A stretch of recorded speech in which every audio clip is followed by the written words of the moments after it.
Across the vast expanse of the Pacific lies one of the most mysterious and divided islands on Earth, New Guinea, a place of towering mountains, endless rainforests, and some of the oldest cultures known to humanity. Yet this massive island is split in two. The eastern half is Papua New Guinea, an independent nation, but the western half belongs to Indonesia.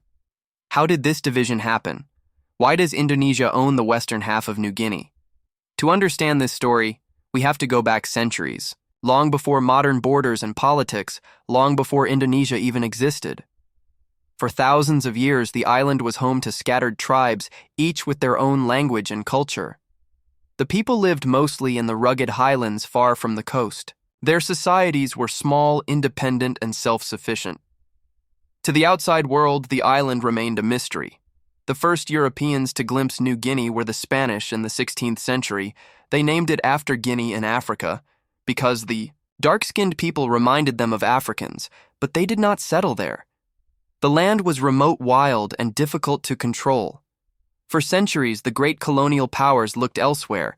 That changed in the 19th century when the Dutch began to expand their empire across Southeast Asia. They already ruled what they called the Dutch East Indies, the lands that would later become Indonesia. Seeking to secure their holdings, they turned their eyes toward the western side of New Guinea. By the 1800s, they had established a handful of small trading posts along the coast. These Dutch settlements were never large nor prosperous. The area was seen mostly as a buffer zone, a frontier separating their valuable territories like Java and the Moluccas from rival European powers.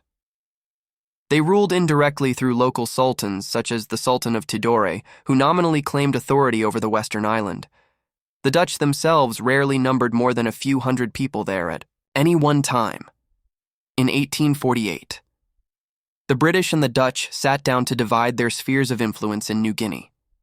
They drew a line straight down the island, agreeing that the Dutch would control the west and the British would take the east.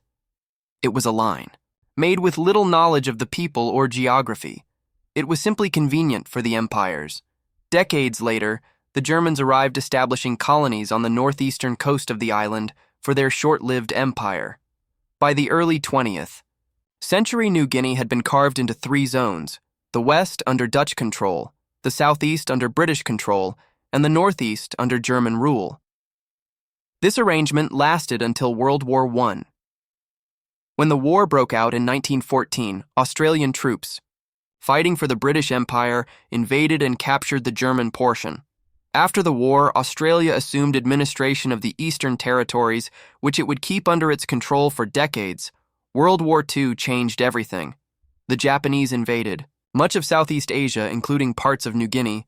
Fierce battles raged through the jungles as Allied and Japanese forces fought for control. When the war ended, Australia resumed authority over the eastern side, which eventually became the independent nation of Papua New Guinea in 1975. But on the western side, the story took a darker and more complex turn. After Japan's surrender in 1945, nationalist leaders in the Dutch East Indies declared independence from the Netherlands. The new movement, called Indonesia, sought to unite all former Dutch territories under one flag. Their leaders Sukarno and Muhammad Hatta believed that Indonesia was a single nation, stretching from Sumatra to New Guinea. The Dutch, however, were not ready to give up. They tried to re-establish control, leading to a brutal and drawn-out struggle. The Indonesian War of Independence lasted until 1949, when the Dutch finally accepted defeat, and Indonesia became a sovereign nation. Yet one piece of the former Dutch empire remained separate: Western New Guinea. The Dutch refused to hand it over. They claimed that the Papuans were ethnically and culturally distinct from Indonesians, and that they were not ready for self-rule. The Dutch insisted they would prepare the Papuans for eventual independence under their guidance. At first, some Indonesian leaders, including Vice President Hatta, agreed. They thought Papua should be independent, but that idea soon faded. The discovery of valuable natural resources, such as oil and copper, along with the growing tensions between Indonesia and the Netherlands, changed everything to the Indonesian government. West New Guinea, known to them as West Irian, was rightfully part of their country. They believed it was the final piece of their revolution, the last remnant of Dutch imperialism left on their soil. Throughout the 1950s, the Dutch strengthened their hold on the territory. They expanded administration along the coast, built airfields, and established schools. Yet, even then, their control was limited. The mountainous interior, where most Papuans lived, remained virtually beyond their reach.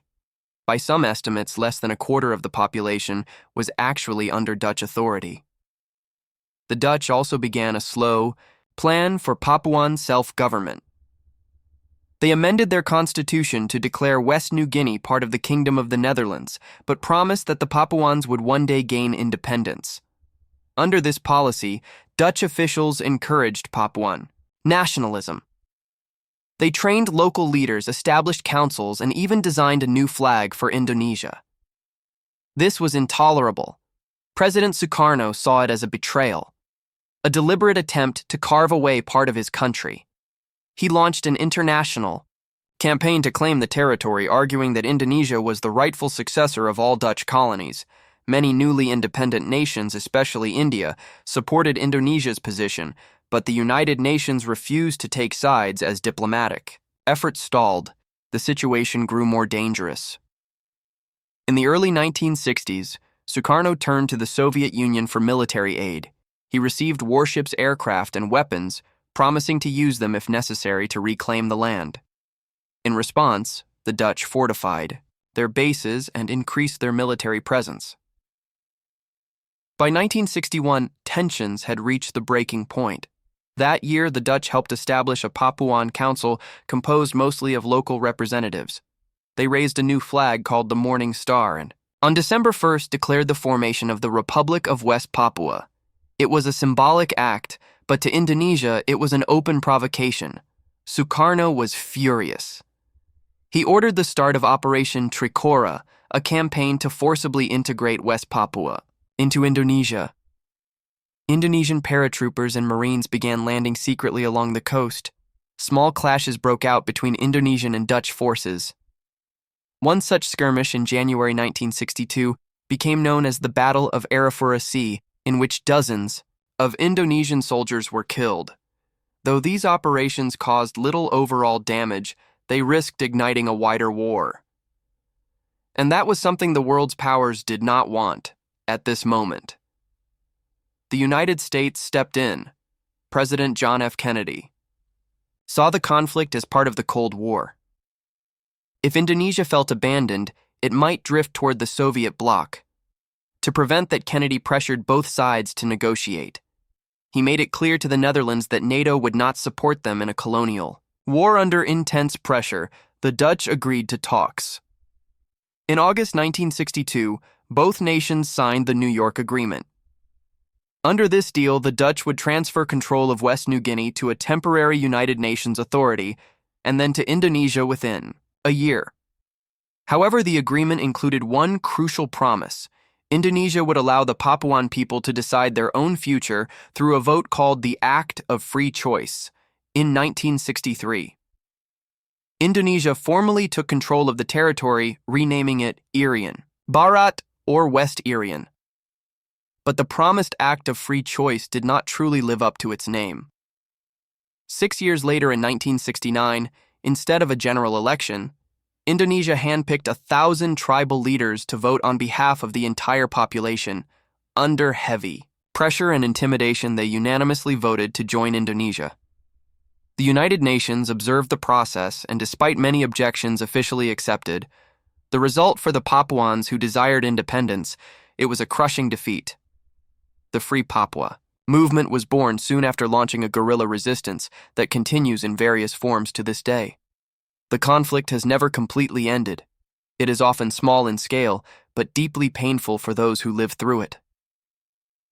Since the 1970s, Indonesia has encouraged migration from other parts of the country to the region, bringing hundreds of thousands of settlers to what it now calls Papua and West Papua provinces. Vast mines and logging projects have transformed the land, while the native Papuans have often felt marginalized in their own homeland. Today, the struggle remains. A low-intensity conflict continues between Indonesian forces and small separatist groups. The line that the British and Dutch drew on a map in 1848 still divides one of the world's great islands in half. that artificial border drawn for the convenience of empires, continues to shape the lives of millions. The story of West Papua is not just about colonialism or diplomacy, it is a story about identity, about how borders created far away can determine the fate of entire peoples. It is about the clash between national unity and self-determination, about how the end of empire did not always mean freedom for everyone. For Indonesia, the region is part of its national soul, a symbol of unity and the final victory over colonialism. For the Papuans, it is something different. It is a homeland that they feel was never truly theirs to give away. The island of New Guinea remains as divided as ever. Its forests still whisper the songs of ancient tribes, its mountains still hide the scars of forgotten wars, and through it all the question lingers, why does Indonesia own this?